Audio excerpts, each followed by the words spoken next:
Merhaba Sanal Bilgi izleyicileri.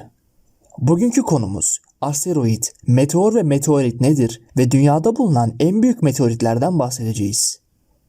Dilerseniz videoya geçmeden önce bu videoyu beğenip kanala abone olabilirsiniz. İyi seyirler. Asteroid, meteor ve meteoritin tam olarak anlamını biliyor muyuz veya üçünü birbirinden ayırt edebiliyor muyuz? Aranızda cevap hakkında türlü fikri olan arkadaşımın olduğunu biliyorum. Şimdi de gelin bunları açıklığa kavuşturalım. Asteroid, Güneş'in çevresinde Mars ve Jüpiter arasında belirli bir yörüngede dolanan çeşitli büyüklük ve şekildeki kaya ve metal parçalarına denir. Uzayda asteroid kuşağı denilen bir bölge vardır ve bu bölgede milyonlarca asteroid bulunur. Asteroidler gezegenlerden küçük olmalarına karşın yüzlerce kilometre genişlikte olabilirler.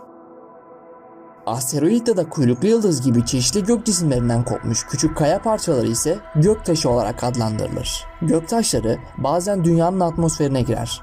Atmosfere giren göktaşlarına meteor denir.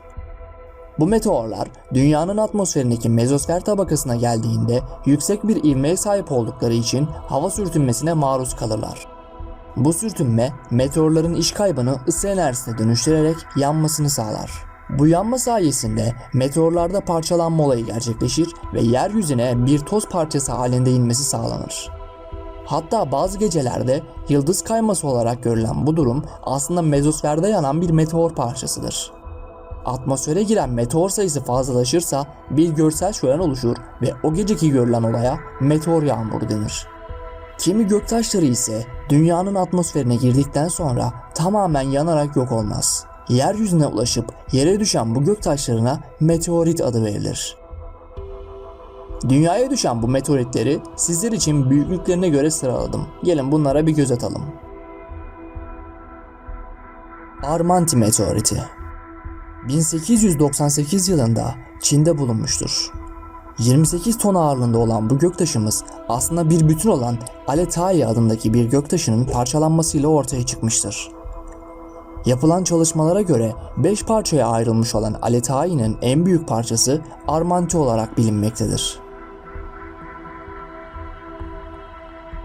El Chaco meteoriti Campo del Cielo adlı bir meteoritin en büyük parçası olan El Chaco, Arjantin'in Chaco bölgesinde keşfedilmiştir. Oluşturduğu kraterlerin 4000 veya 5000 yıl önceye ait olduğu tahmin edilmektedir. 1576 yılında keşfi sağlanmış fakat yerli halk 1576'dan önce de orada olduğunu belirtmiştir. Şimdi de gelin biraz hikayesini dinleyelim.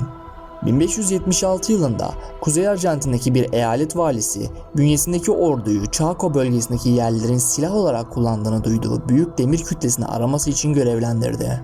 Yerliler demir kütlenin İspanyolların Campo del Cielo yani cennet alanı olarak tercüme ettiği Piguen non Alta adını verdikleri bir yerde gökten düştüğünü iddia ettiler. Ordu o bölgede topraktan büyük bir metal kütlesi çıkarttı ve metali gördüklerinde orada bir demir madeni olabileceğini varsaydılar. Demir kütleyi alıp valiye bildirmek amaçlı geri döndüler. Vali metali görüp gerçekten de kullanıyorlarmış diyerek düzenlenen bu seferi belgeledi ve raporlayıp Sevilla'ya gönderdi. Fakat bu hızlı bir şekilde unutulup yazılan rapor tarihi oldu. Bir süre sonra 1774'te Maguna isimli bir jeolog demir kütlesini keşfetti. 1783'te Robin de Salis liderliğinde etrafında başka parçanın var olup olmadığını öğrenmek için patlayıcı kullanarak Chaco'nun etrafını temizledi ve muhtemelen tek bir taş olduğunu keşfetti. Salis 15 ton ağırlığında değersiz bir taş olduğunu savunuyordu. Taşın gökyüzünden düşmediği volkanik patlamalar sonucu oluştuğunu varsaydı. El Chaco adlı 28.840 gramlık kütle 1969'da bir metal dedektörü kullanılarak 5 metre derinlikte bulundu. Gancedo meteoriti 4. maddedeki El Chaco göktaşının abisi olarak bilinen Gancedo, Campo del Cielo adlı meteoritin parçalanmasından sonra ortaya çıkan en ağır parçadır. İlk raporlara göre göktaşı yaklaşık 30.800 kilogram ağırlığındadır. Gancedo 10 Eylül 2016'da Chaco Astronomi Derneği'nden bir keşif ekibi tarafından keşfedildi. Keşif Yaklaşık 4500 yıl önce tek bir ana cisimden kaynaklanan metalik göktaşlarının yeryüzüne düştüğü Campo del Cielo gökyüzü tarlası veya cennet alanı olarak bilinen alanda yapıldı. İsminin Gancedo olması, Gancedo kasabasındaki insanların kaşiflere vermiş olduğu destekten ötürüdür. Chaco eyaletinden yerel bir ekip tarafından yürütülen çalışmalar ile gerçekleştirilen bu ölçekte ilk keşiftir. Bu keşif sayesinde Chaco bölgesi bugüne kadar bulunan 3. ve 4. büyük meteorların kaynağıdır.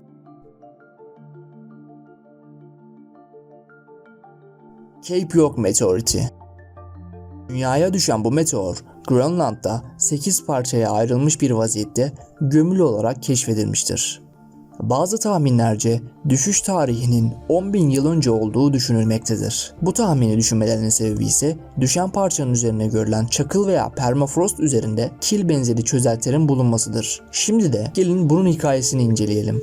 Göktaşının düştüğü yerin yakınlarında bulunan Inuit yani Eskimo olarak anılan yerli Kanadalı halkı bu göktaşına Saviksoa olarak adlandırdılar. Ve etrafa dağılmış olan parçalarına birer isim verdiler. Inuitlar yüzyıllar boyunca aletler ve zıpkınlarını yapmak için bu meteoritleri kaynak olarak kullandılar.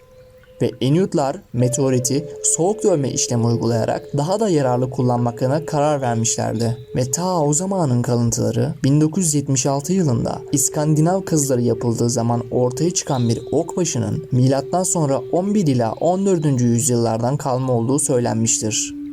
1818'de İngilizler 1. Ross Seferi sırasında Melville Körfezi'nin kuzey kıyısında bulunan Inuit halkına yakınlarda bulunan bir demir kaynağını bulmak için bölgeye geldiklerini söylediler. Inuitlar bu demirin yerini tarif etti ancak kötü hava şartları ve denizin buzlanması İngilizlerin daha fazla araştırma yapmasını engelledi. İngilizler, Inuitlar tarafından tarif edilen büyük demir kayanın meteor olduğunu tahmin etti ve meteordan yapılmış çeşitli araçları satın aldılar. Bu demir kaynağını bulmak için Grönland'da çeşitli keşifler düzenlendi. Bunların 1881-1883 yılları arasında olan 5 keşif serisi İngiltere, İsveç ve Danimarka tarafından yapıldı. Fakat herhangi bir sonuç alınamadı. 1894 yılında Robert Peary bir Inuit yani Eskimo rehberinden yardım alarak Kuzey Grönland'da keşif düzenledi. Saviksoa adasına ulaşan Peary rehber yardımı ile göktaşının konumunu buldu. Bu ağır göktaşının taşınması ve gemiye yüklenmesi Peary'nin yaklaşık 3 yılını aldı. Bu göktaşı New York şehrinde Amerikan Doğal Tarih Müzesi'nin içinde hala sergilenmektedir. Bugün Agnihito adlı parça Arthur Ross Hall'deki Amerikan Doğa Tarihi Müzesi'nde görüntülenmeye açıktır. Yer değiştirilen ikinci en ağır göktaşıdır ve ağırlığı 31 tondur. Bu sayı o kadar yüksektir ki müzede oturduğu standı yere çöktürmüştür. Meteoritin toplam ağırlığının 58 ton olduğu söylenmiştir.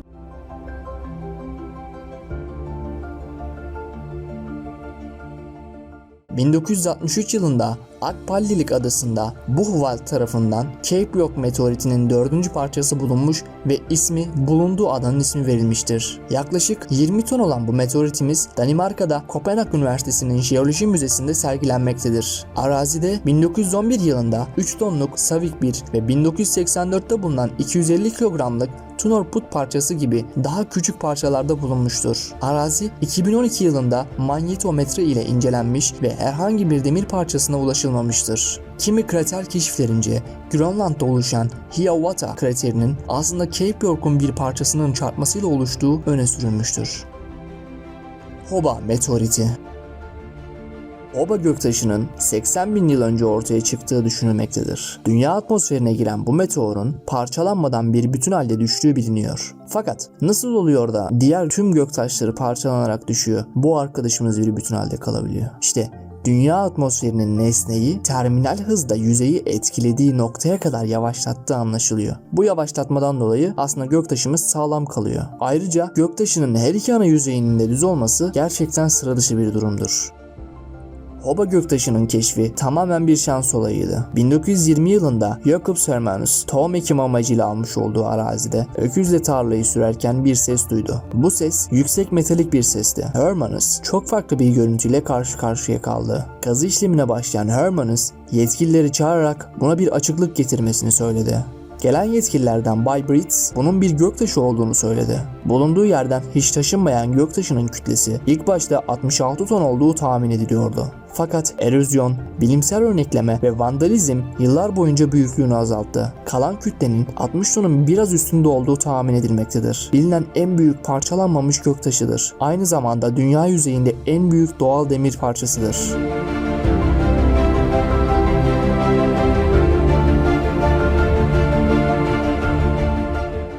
Beni dinlediğiniz için teşekkür ederim arkadaşlar. Video hakkında yorumlarınızı lütfen yorumlar bölümünde belirtmeyi unutmayınız. Kanala abone olan arkadaşlara şimdiden teşekkür ederim. Bir diğer videoda görüşmek üzere.